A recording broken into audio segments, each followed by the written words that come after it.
Halo Sobat Polri, kembali lagi bergabung bersama podcast Sobat Polri Polresta Surakarta.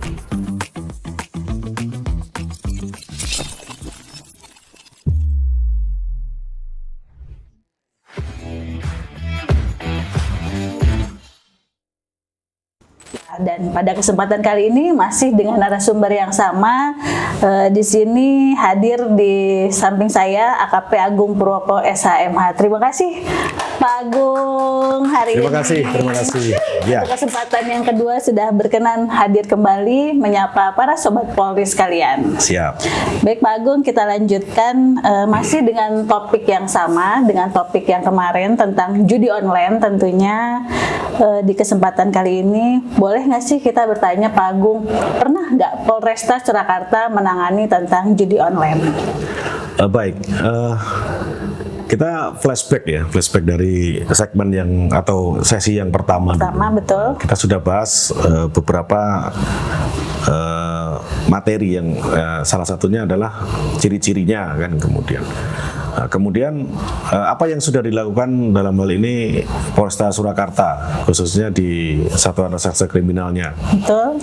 Kami selaras dan dengan kebijakan dari pemerintah, kemudian Pak Kapolri menurunkan perintah kepada Kapolda kepada Pak Kapolres dan Direktur Reserse Kriminal khusus dalam hal ini konteksnya. Kami sudah melakukan penindakan terhadap beberapa kasus. Ini untuk yang di Polresta Surakarta di Polresta sendiri, ada Pak. beberapa kasus, kita running 3 ya. Baik. 3 tersangka kita masih running, kemudian selain itu upaya pencegahan juga kita lakukan. Betul. Di antaranya adalah dengan akunnya kita patroli, kemudian ditindaklanjuti dengan sistem pelaporan. Jadi di kami ada operator yang khusus menangani pelaporan link judi online. Setiap hari. Ada operator yang khusus gitu? Iya, ada. Satu Bintara mengawaki untuk melakukan patroli siber khusus sasarannya adalah konten judi online. Judi online. Iya. Terhadap link-link yang kita temukan, manakala kita bisa mengindikasi itu TKP-nya di wilayah Surakarta, ya kita tindak. Namun manakala itu diindikasikan atau kita mendapat sinyal bahwa itu di luar wilayah hukum kita melaporkan ke berarti koordinasi satuan gitu ya atas. Pak Agung ya? Bukan koordinasi. Bukan koordinasi. Tepatnya ada sistem pelaporan secara bertingkat dari Polres nanti melaporkan ke Satuan atas dalam ini Polda di Krimsus, kemudian Krimsus nanti ke Mabes Polri. Nah sekarang kan sudah ada Direktorat Cyber. Betul. Kemudian di tingkat Mabesnya ada divisinya kan begitu.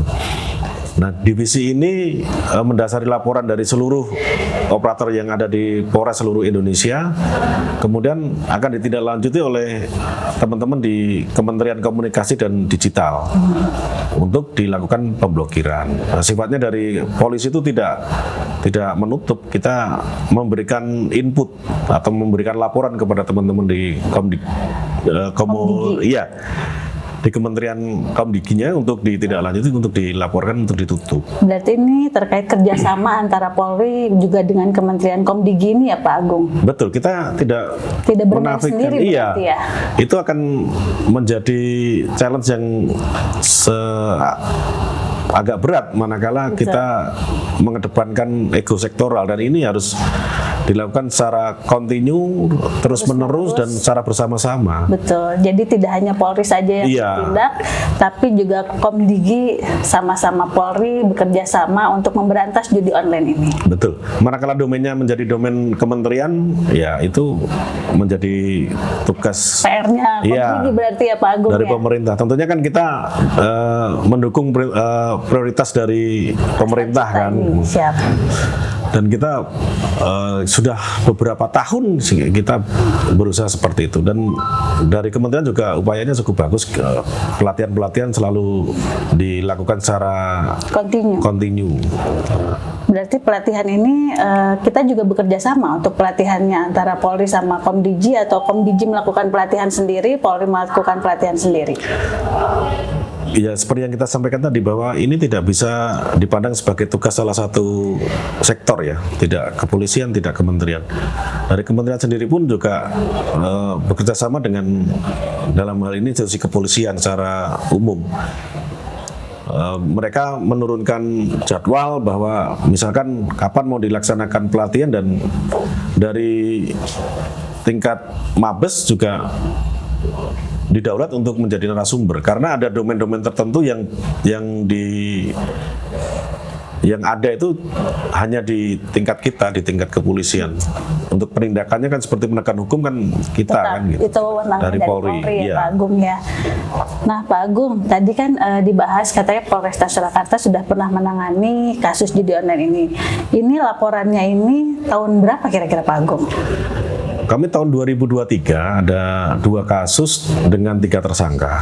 Nah ini mungkin bisa kami sampaikan dalam kesempatan yang baik ini khusus untuk teman-teman yang mungkin kan konten kreator kemudian mendapat follower yang banyak. Betul. Nah, ini wajib waspada karena siapa tahu nanti kemudian ditawari endorse. Ya. Ah iya betul. Ya ini rawan. Endorse ini manakala dia memasang link, kemudian setelah kita buka ternyata link perjudian, tentunya dia akan berhadapan dengan hukum. Nah itu beberapa kasus yang kita tangani kemarin itu berdasarkan dengan hasil dari siber kita melaksanakan patroli. Tugas kami di unit 4 dalam hal ini adalah salah satunya menangani tindak pidana siber. Salah satunya ya kita melakukan patroli untuk menemukan pelanggarannya. Dan terhadap masyarakat sendiri yang sebagai pelaku tindak pidana perjudian secara online ini, yang kemarin kita sepakat sebagai korban, jangan kemudian kalau kasarnya itu kemudian dia playing victim dulu, saya kan korban. Tidak, sebenarnya begini. Di tindak pidana cyber kan memang selama aturan kita ini kan undang-undang ITE ini sudah diperbarui sebanyak 2 kali kan. Yang terakhir adalah Undang-Undang 1 tahun 2024 tentang perubahan kedua atas Undang-Undang nomor 11 tahun 2008. Nah, ini tentang transaksi elektronik itu, di mana di dalam aturan itu memang mengatur terhadap pelaku yang bisa memberikan akses atau bisa diaksesnya gitu. Nah terhadap yang mengakses sendiri itu bisa dijerat dengan undang-undang lain, yaitu KUHP. Berarti termasuk yang KUHP pasal 303 iya. Yang tentang perjudian. Betul. Nah dalam konteks pemasang atau pengguna situs itu bisa kita jerat dengan undang-undang KUHP biasa. Namun demikian ya kalau kemarin kita sepakat, oh ini korban ya, jangan kemudian itu menjadi alasan pembenar. Tidak, itu ada aturan yang mengatur secara khusus sebenarnya. Di undang-undang kita, di KUHP-nya, di pasal 303 bis itu masuk dan ada ancaman pidananya yang harus dipertanggungjawabkan. Nah Pak Agung, kayaknya perbincangan kita masih menarik, takutnya nanti masih panjang sampai 2 jam ke depan. Berkenan Pak Agung untuk minum terlebih dahulu. Siap. Wis. Monggo silahkan Pak Agung. Iya, terima kasih. Terima kasih. Oh, ini nggak di-endorse ya? Monggo silakan dicicip. Siap, Pak Agung. Sebelum kita lanjutkan dengan topik-topik yang lebih menarik tentunya. Bagaimana rasanya, lebih manis atau bagaimana Pak Agung? Manis ini. Semanis yang buat ya Pak Agung? Semanis yang buat. Baik Pak Agung, kita lanjutkan kembali. Berarti Polresta Surakarta ini menangani tentang kasus judi online ini bukan dari laporan seperti itu, tapi hasil dari patroli cyber unit 4 Satreskrim Polresta Surakarta. Betul seperti itu atau bagaimana Pak Agung? Ya, sementara memang apa yang kita lakukan dari patroli cyber itu menemukan indikasi tindak pidana ya. Kemudian kita tidak lanjuti dengan membuat laporan polisi model A. Model A ini adalah laporan yang ditemukan oleh petugas. Namun demikian, manakala ada masyarakat yang ingin ikut aktif dalam upaya kita dengan melaporkan, Pak ini saya menemukan link. Langsung menyebutkan namanya seperti itu atau? Ya nanti ada, tentunya kan partisipasi itu kita hargai ya. Kita akan melakukan analisa terlebih dahulu. Jadi tidak semua laporan itu kemudian kita Kalau bahasa Jawanya itu uyah-uyah, oh iya ini langsung kita tidak lanjut ya, nanti ada prosesnya. Berarti Kita berproses, iya, ya, Pak? betul. Jangan sampai nanti penindakan hukum itu menjadi sia-sia manakala tidak didapatkan keadilan. Nah, salah satu filternya adalah nanti melakukan evaluasi kita. Mungkin gelar perkara, kemudian setelah kita tentukan bahwa oh ini betul unsurnya ada, TKP-nya di kita, dan kita akan menindaklanjuti. Jadi manakala ada masyarakat yang ingin memberikan input kepada kami di kepolisian, khususnya di Polresta Surakarta, kami persilahkan. Bisa nanti by phone melalui call center yang sudah tersedia maupun datang langsung ke Unit 4, ketemu saya dan teman-teman saya yang ada di Unit 4. Berarti itu kan kasusnya mulai dari 2003 Pak Agung. Katanya 2003 ini Polresta Surakarta menangani sudah 2 kasus seperti itu. Iya. Nah, tahap penyelesaiannya seperti apa Pak Agung? Tapi kemarin memang berkas ini bolak-balik ya. Tapi kita ahlul yakin dengan teman-teman di Kejaksaan ada beberapa hal yang harus kita penuhi dari P19-nya. Dari P19 itu surat dari teman-teman Kejaksaan yang menyatakan bahwa berkasnya Masih ada? iya, masih ada yang perlu dilengkapi oleh penyidik. Kemarin kita sudah penuhi dan kita tinggal nunggu saja nanti P21-nya.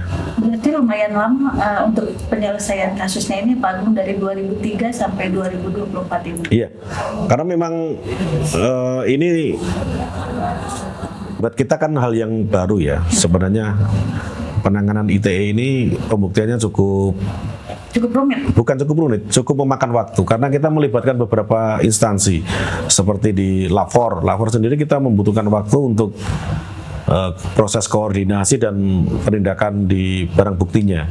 Kemudian ahlinya juga tidak hanya satu. Dari kementerian sendiri nanti kita tunjuk ahlinya juga sudah bersedia dan sudah kita laksanakan itu.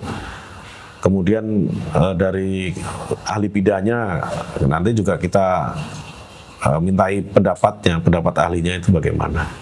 Namun demikian ini tidak menjadi kendala yang signifikan buat kita selaku aparat penegak hukum untuk tetap semangat. Iya, untuk melakukan upaya pemberantasan terhadap tindak pidana perjudian khususnya yang secara online.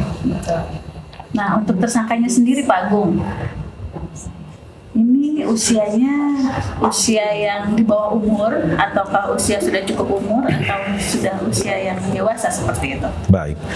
Kalau terkait dengan apa yang sudah kita lakukan, ini kan kita konteksnya berbicara mengenai endorse ya, karena ini bisa dikatakan sebagai selebgram karena followernya di Instagram itu 10 juta, 10.000 ke atas. Itu ada, usianya ya masih usia produktif dari 23 sampai 27 tahun. Nah, terhadap mereka sendiri kan juga semula mengatakan tidak tahu, tapi kita buktikan dengan aliran dananya, kita buka rekeningnya dan kita bisa membuktikan itu. Berarti tersangkanya ini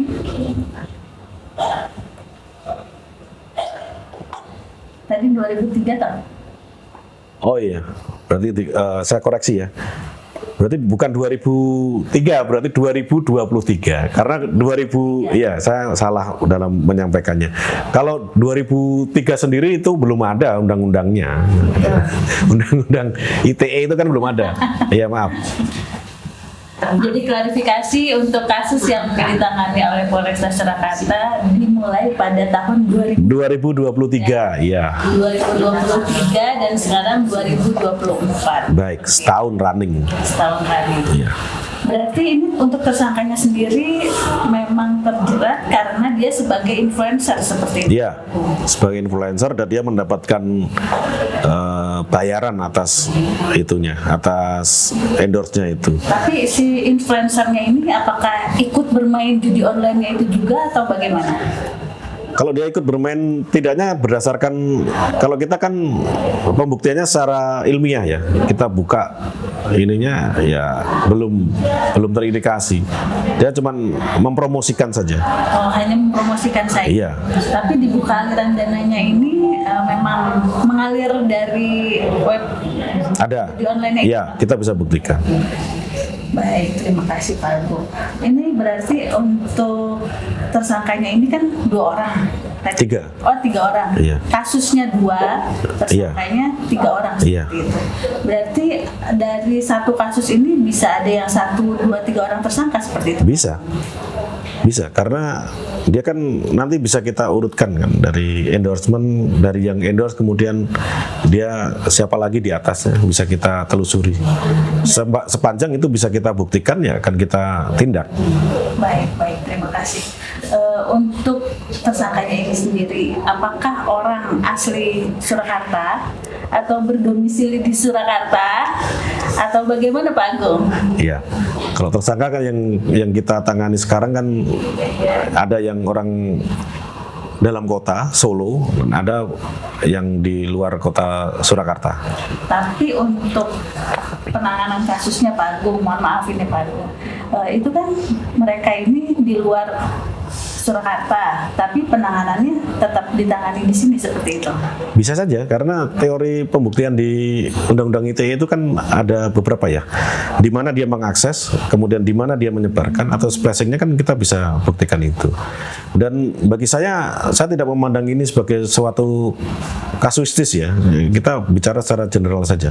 Kalau kita mengarah ke kasus yang kita tangani kan aspeknya sempit.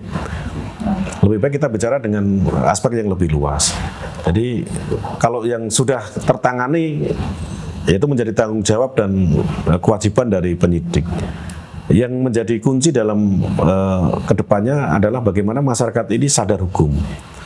Dia tidak lagi terprovokasi dalam konteks tindak pidana perjudian ini, tidak menjadi kemudian endorse, tidak mengendorse, kemudian juga tidak membuka link dan bermain judi. Karena seperti yang kami sampaikan tadi, undang-undang kita jelas aturannya bahwa kalau dia mengendorse ini, dia akan melanggar undang-undang. Undang-undangnya apa ya? Undang-undang 1 tahun 2024. Di situ, iya tentang ITE di pasal 27 ayat 2 itu ancaman hukumannya 10 tahun penjara dan dendanya 10 miliar. Maksimal itu berarti 10 tahun. Iya. Bagi para tersangkanya. Iya. Di undang-undangnya begitu. Kategorinya antara pemain sama bandar itu untuk vonis hukumannya itu sama atau tidak Pak Agung? Kalau pemain kan tadi kan sempat saya singgung tadi. Kalau pemain itu di undang-undang ITE kan memang belum ya. Cuman itu jangan kemudian menjadi pembenar dari para pemain yang sudah melakukan. Ya. Karena ada jerat pidana yang lain, yaitu undang-undang umum, KUHP-nya. Di KUHP nanti ada pasal 303 bis. Nah, itu bagi pemasangnya. Seperti itu, Mbak. Jadi, ya kalau konteksnya secara umumnya ya begitu. Kalau masyarakat yang sudah atau pernah melakukan akses kemudian dia melakukan tindak pidana judi, ya lebih baik saran saya ya segera dihentikan karena dampaknya kan pasti tidak baik. Berarti kita ngebuka linknya aja itu kita udah bisa dikategorikan sebagai pemain seperti Ya sebenarnya kalau buka link saja enggak ya, kalau tapi kan itu kan sistemnya harus ada, kita harus punya akun, bukan seperti itu ya Pak Agung? betul. Kalau di judi online itu dia misalkan ada link kemudian kita buka, kemudian dia akan muncul form pendaftaran nih, formulir pendaftaran, kemudian nanti ada proses kita deposit. Nah, deposit, kemudian ada proses main judinya. Kalau kita menang nanti, kalau kita menarik uangnya, bahasanya withdraw. Nah, kita tarik uangnya masuk ke akun rekening kita. Nah itu baru nanti dalam proses kalau dia judi ya kita bisa tindak. Kalau cuma lihat linknya kalau dibuka pertama kali pasti munculnya formulir pendaftarannya. Iya. Berarti untuk pendaftarannya itu sendiri kita ngedaftarnya seperti apa sih Pak Agung? Bukannya sih kita pengen ikut-ikutan mencoba-coba judi online, tapi kan setidaknya ini edukasi buat masyarakat, proses sistemnya itu seperti apa untuk bisa punya akun judi online. Saya tidak menyarankan masyarakat untuk membuka ya. Tapi kan untuk karena begini, boleh ya Pak Agung ya? Iya karena begini, kalau kita berangkat dari ingin tahu kemudian ingin coba, ya itu sudah Kepo-kepo satu langkah untuk maju ke dalam jurang kehancuran. Iya. Dengan kita tahu ini formulirnya begini kita, nah ya kita ini kan punya nalar yang dikaruniakan kepada kita dan punya pikiran. Kalau kita sudah dikasih tahu, oh itu kamu masuknya nanti ada link pendaftarannya. Kalau kemudian pengen tahu link pendaftarannya seperti apa sih Pak? Ya kita buka. Kalau kita buka kita isi. Nah nanti akan dia tahu lagi. Terus proses mainnya. Apa gitu Pak Agung? Ya kalau itu tergantung dari masing-masing ya. Oh jadi Saya tidak. situsnya beda-beda seperti itu. Iya, saya tidak pernah membuktikan secara langsung bahwa ini harus pakai real account atau identitasnya harus asli atau fake account. Saya belum pernah sampai ke sana. Karena saya juga tidak tertarik misalnya, gitu. Seperti itu. Jangan pernah sampai Iya, iya. Karena kan sudah tahu nih, kita menangnya juga sudah di-set, sudah diatur oleh ini adminnya sana. Nanti yang menang si A, si B, si C kita sudah tahu. Mereka sudah tahu dan kita yang tidak tahu. Yang kita tahu itu tidak ada permainan judi yang sudah pasti kita menang. Itu nggak ada karena unsur pasalnya kan sudah jelas dengan cara untung-untungan. Nah, untung-untungannya ini ya seperti itu tadi. Siapa tahu kita menang, tapi yakinlah bahwa perjudian itu khususnya yang online sudah ada algoritma yang diatur sedemikian rupa sehingga pemenang itu sudah ada kandidatnya sudah ditentukan siapa yang nanti akan menang. Jadi si A, si B, si C-nya yang menang itu sudah ditentukan dari sistem seperti itu Pak? Betul, saya tahu begitu. Kalau kita bicara di konteks judi online ya, sekali lagi kita membahas ini secara general, secara umum, tidak kasuistis. Manakala kita kemudian membahas judi online ini tentunya akan kait-mengkait dengan